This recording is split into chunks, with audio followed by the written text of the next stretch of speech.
For me, the feeling of this home is one of character, atmosphere, and personality. It's very specific to who the client is and who lives here.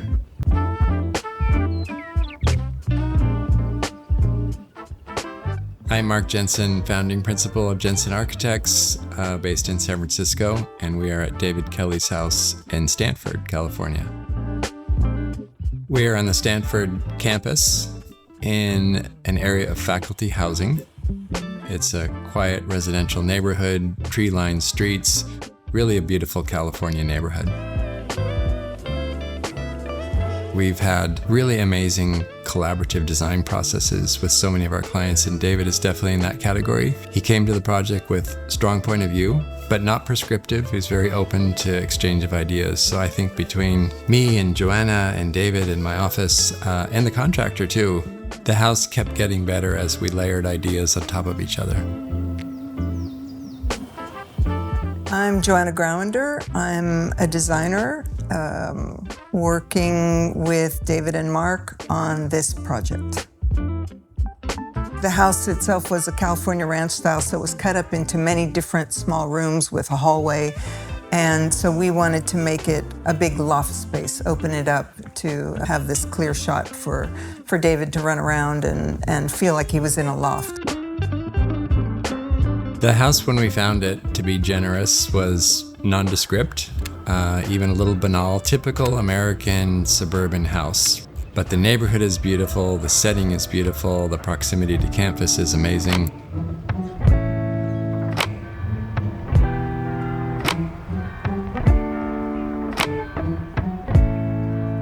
So you arrive at the front of the house on this small, quiet residential street, and it's not immediately apparent where the front door is. As part of our simplification, we hid the garage door, we hid the front door, and so there's this mysterious gate that opens up into this magical courtyard. So the courtyard really is the first room that you walk into. There is a proper front door off of that leads into the main living space. The house is organized as one simple open plan where rooms are connected to other rooms, but it is possible to subdivide the space through a series of sliding walls, sliding partitions. One of the examples is there are sliding partitions that allows David to separate the bedroom portion of the house from the living portions of the house.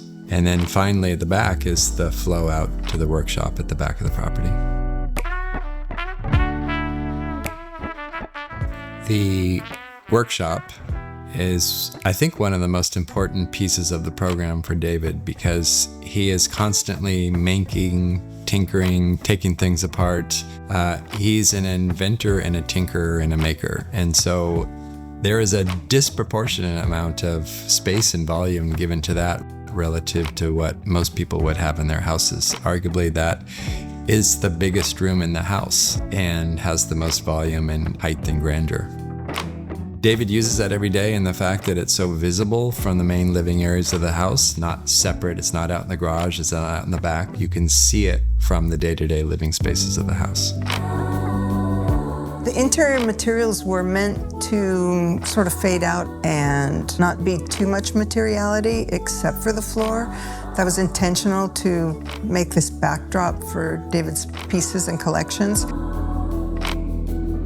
The exterior palette is intentionally abstract and simplified.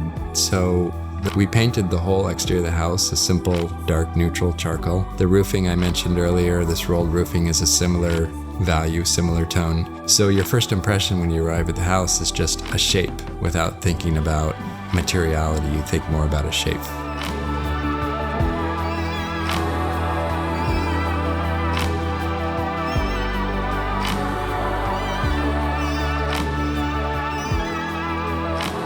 I think my favorite part of the home is actually this dining room area. Because of the enormous skylight over it, it allows the room to have a sense of kind of like a cathedral ceiling. It's my favorite space because it's so unexpected to have that kind of thing over the dining room table.